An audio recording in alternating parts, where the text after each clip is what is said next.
Hello बच्चों, let us go through the question. देखिए question क्या कर रहा है। क्वेश्चन कह रहा है the figure shown gives values of R1 and R2। The balance point for jockey is at 30 centimeter from A.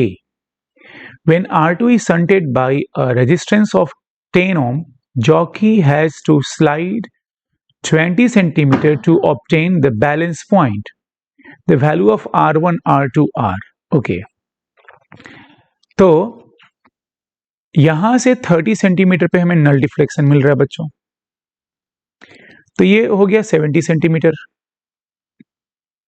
100 centimetre मान के चल रहे हैं बच्चों। Therefore R1 by R2 must be equal to 30 by 70। Units का कोई मतलब नहीं है बिकॉज वो रेशियो में है 3/7। तो ये हो गया हमारा फर्स्ट इक्वेशन। नाउ R2 को जब मैंने 10 ओम के रेजिस्टर से शंट कर दिया तो क्लियर है कि यहां से यहां तक की रेजिस्टेंस घट जाएगी and this resistance will be now 10R2 upon 10 plus R2। ठीक है, तो जॉकी को 20 सेंटीमीटर स्लाइड करना पड़ रहा है। अब ये नहीं दिया कि 20 सेंटीमीटर राइट में या 20 सेंटीमीटर लेफ्ट में, बहुत आसान है पता करना। नाउ आफ्टर शंटिंग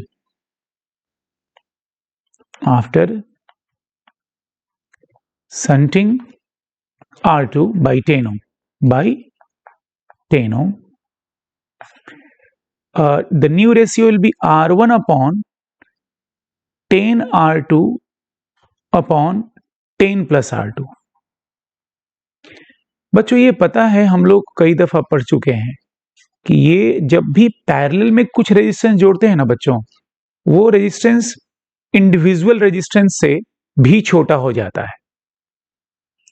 समझने वाली बात है ये कि जब भी पैरेलल में दो रेजिस्टेंस जोड़ते हैं तो जो इक्विवेलेंट आता है जोड़ने के बाद वो दोनों इंडिविजुअल रेजिस्टेंस से छोटा हो जाता है। तो बताओ बच्चों, डिनोमिनेटर छोटा हो गया है बच्चों, तो ये पूरा फंक्शन बड़ा हो जाएगा।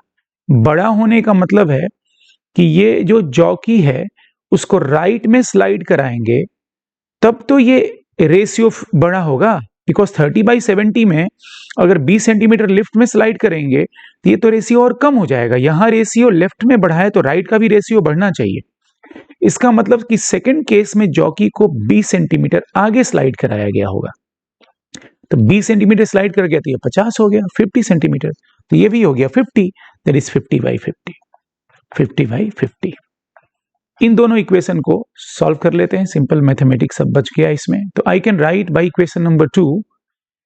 क्या लिख सकता हूं बच्चों, इक्वेशन 2 को मैं देखूं अगर गौर से तो R1 की वैल्यू जो है वो आ गई है 10R2 अपॉन 10 प्लस R2। ठीक है बच्चों, इसको इक्वेशन नंबर 3 मान लो। नाउ इक्वेशन 1 एंड 3 को देखते हैं बच्चों। मैं R2 को लिख सकता हूं 7R1/3।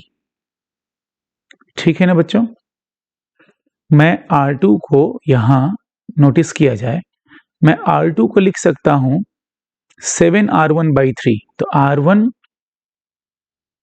ठीक है, या R1 को लिख लो बच्चों 3R2/7।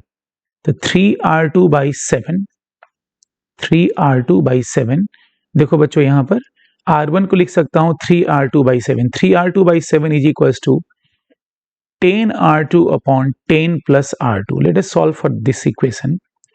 ये आ जाएगा बच्चों 30R2 plus 3R2 square coming quadratic. Okay ठीक है, चलो देखते हैं।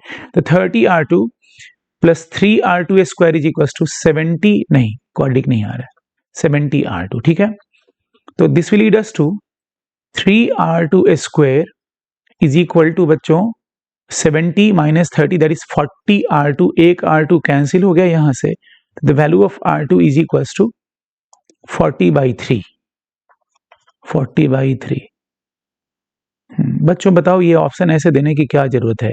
40/3 एक ही ऑप्शन में है तो ये तो साफ साफ दिख रहा है कि ऑप्शन नंबर 3 हो गया। चलो कोई नहीं, R2 निकल गया बच्चों। अब R1 की वैल्यू कितनी है बच्चों? R1 की वैल्यू कितनी है? 3/7 times of R2, that is 3 से मल्टीप्लाई 7 से divide into R2, that is 40/3, that is 40/7 Om.